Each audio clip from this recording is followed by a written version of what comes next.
situation which has gone largely unnoticed in history was Jefferson being the first president to send the military overseas into direct action, the war against the Barbary pirates. For decades prior to Jefferson's accession to office, the Barbary Coast pirates of North Africa had been capturing foreign merchant and warships, stealing their valuable cargoes, and enslaving crew members, while often demanding huge ransoms for their release. Many of these ships and crews were American. Before independence, American merchant ships were protected from the Barbary pirates by the naval and diplomatic influence of Great Britain, which had threatened the use of military force should their ships be molested. However, that American protection came to an end after the colonies won their independence. The Barbary pirates also attacked the coastal northern Mediterranean, launching attacks against France, Italy, and Sicily, kidnapping women as white slaves, primarily and whenever possible, notable wealthy persons and ships for ransom. In their feverish search for white women slaves, a few pirates even went as far as the coast of Iceland, raiding inland to kidnap women and bring them back to North Africa. North African slave markets thrived, as, under Islamic law, known as Sharia, although fellow Muslims could not be enslaved, non-Muslims could be and were. Over a period of more than 300 years, it is estimated that 1 million white Europeans, to include those captured at sea as well as through land raids abroad, were enslaved. Many of these were Americans captured at sea. In 1794, in reaction to the attacks, Congress had passed a law authorizing the payment of tribute to the Barbary states. Part of that law was the Naval Act of 1794, which authorized the construction of 6 frigates, establishing the United States Navy. By the end of the 1700s, when Jefferson was Secretary of State, the United States had concluded treaties with all of the Barbary states, the Ottoman regencies of Algiers, Tunis, and Tripoli, along with independent Morocco. When Congress authorized $80,000 for Morocco to not molest American shipping, it was considered a good deal, as it was a cost savings when compared to the loss of ships, cargo, and sailors. The Bey of Algiers, Mustafa Baba, also agreed, and many American merchantmen were escorted by Portuguese warships, as Portugal also had a treaty with the Islamic states. But Jefferson was opposed to paying tribute, which he considered to be a modern Danegeld. When Saxon England paid the Danish Vikings not to attack, it did not work. Although Morocco and Algiers initially agreed, just weeks before Jefferson took office, Tripoli began attacking American merchant ships in an attempt to extract further tribute. Jefferson had seen enough. Jefferson tried diplomacy. In his letter to Pasha Yusuf, Hey, well, it's always interesting to know how much America had a part in ending slavery, even though they ended up participating in it. How Jefferson and the American military went against the Barbary pirates are always going to be interesting to me to dig deeper into. But I'm always trying to figure out why they kept that information from me. Well, here we go with some new ones. We're going to learn more about the Ottoman Empire and the Turks and their reign all across the Mediterranean, or the Aegean as they would say. So for this history lesson, as always, let's get after it. Let's get to some history. In 1570 to 71, the Ottoman Turks laid siege to the coastal fortress of Famagusta on the Mediterranean island of Cyprus, just south of Turkey. The fort was a strong point on the then powerful Italian city-state of Venice, which at one time had controlled the entire island beginning in 1489. The Turks were determined to end the Venetian presence so close to their shores. The commander of the Venetian forces was Admiral Marco Antonio Bragadin, and he unexpectedly held off the Turks for months. But by July 1571, a massive Turkish fleet of thousands of troops were on the verge of breaking into the fortress and killing everyone within. To stop this from happening, Bragadin negotiated with the Turks to surrender the city, which was running low on water and food.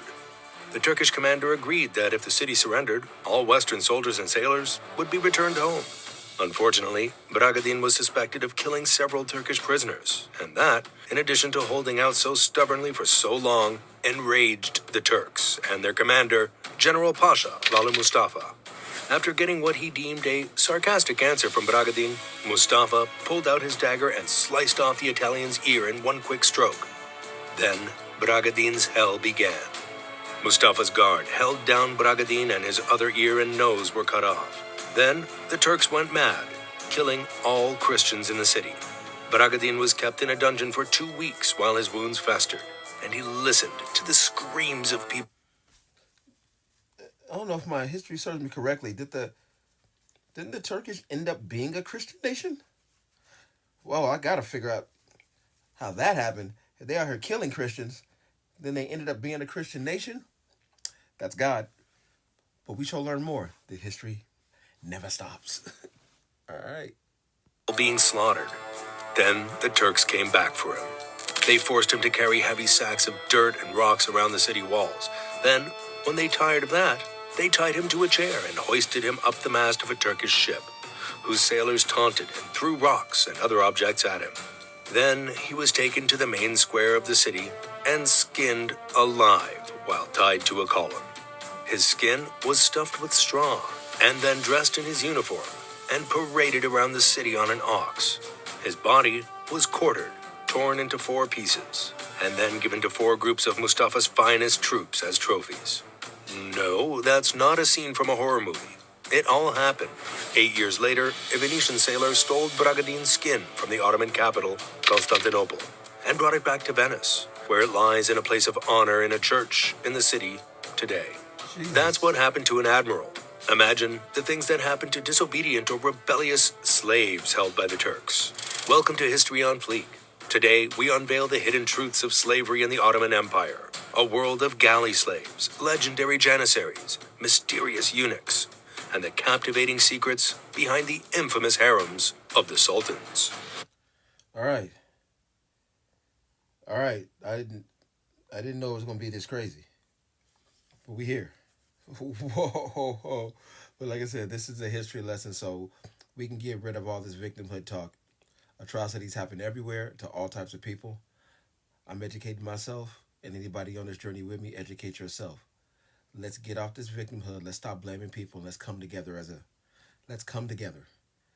a people, as the human race, and stop these atrocities from ever happening.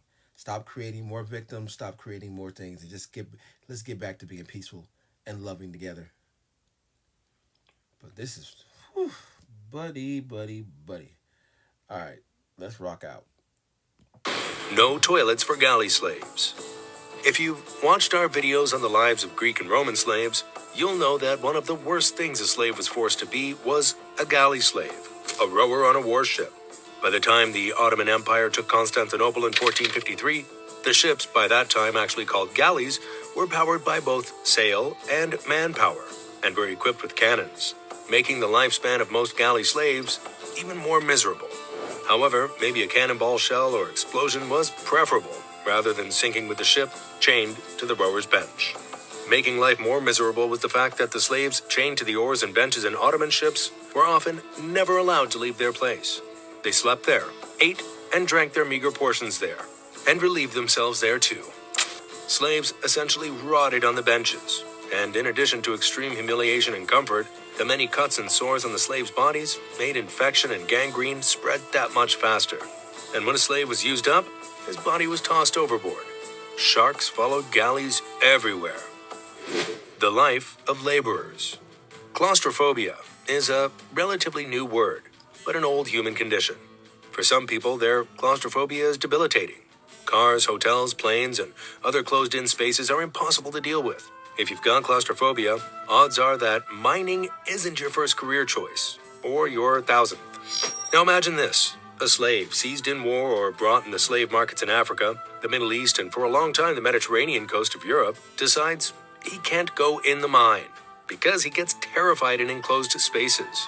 He turns and says, "Oh, great, Mr. Guard, can I please not go in there? You see, enclosed spaces like tunnels scare me." And the guard calls some of his buddies over, and they bury that slave alive. You're going underground one way or another. Mostly, however, slaves believed to be dawdling at work were given the lash. Slave masters likely used the infamous Ottoman koan, which is similar to the cat-o'-nine-tails style whips made famous by the Royal Navy, at least in the movies. So that claustrophobic worker might have gotten a stroke, maybe across the back or chest, or even across the face, and then was sent into the gold, coal, copper, silver, or lead mines with untreated wounds. By the way, enslaved people and even their owners working with lead used their hands and no masks. Death by lead poisoning after a period of madness or stupidity followed. The Devshirme.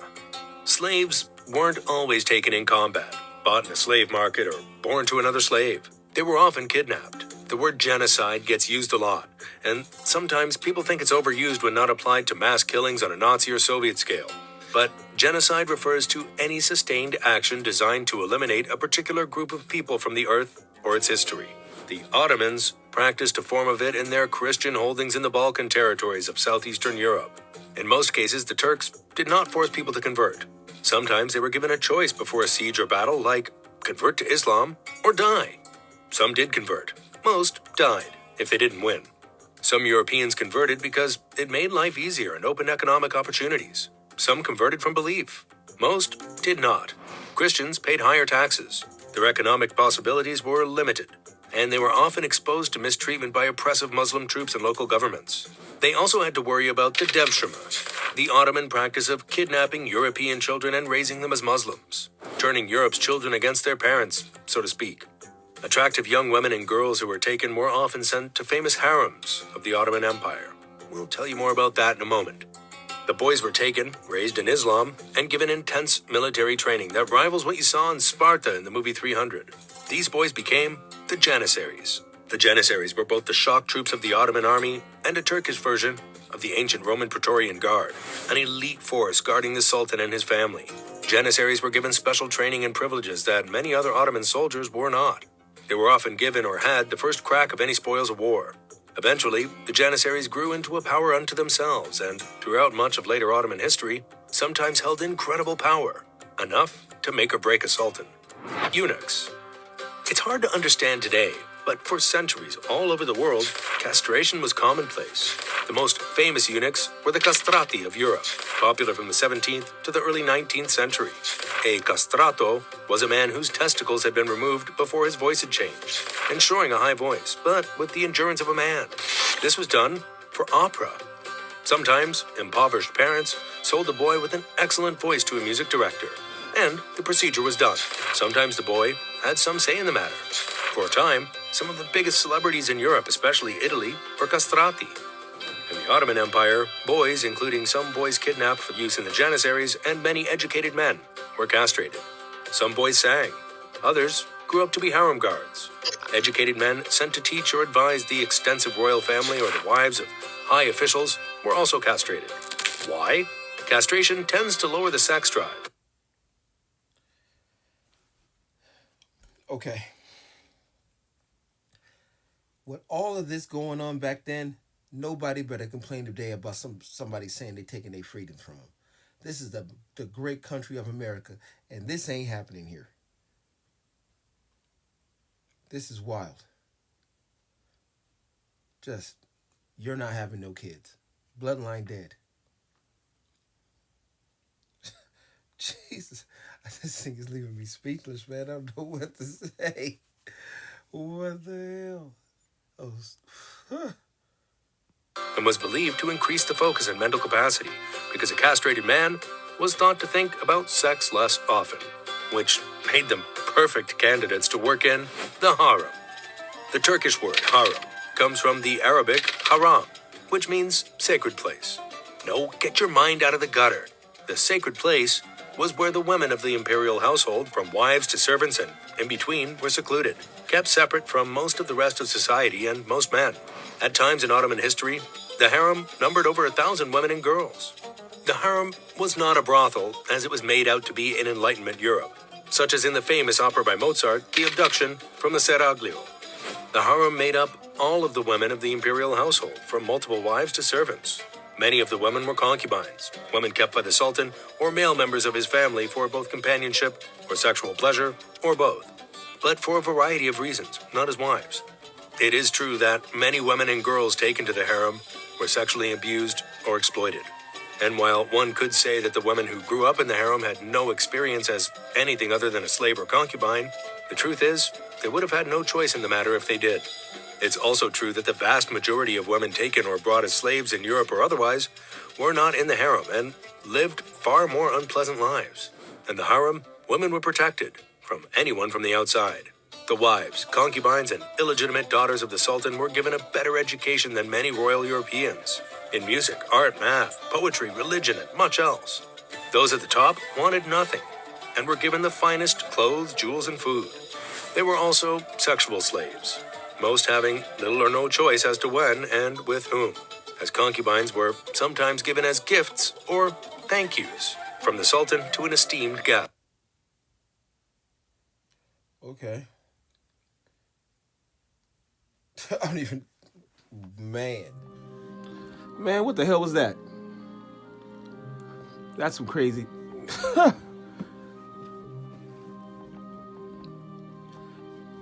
Listen, for all the women in this country, watch this video and see how bad it was back then, and you tell me you got it worse here in the United States of America.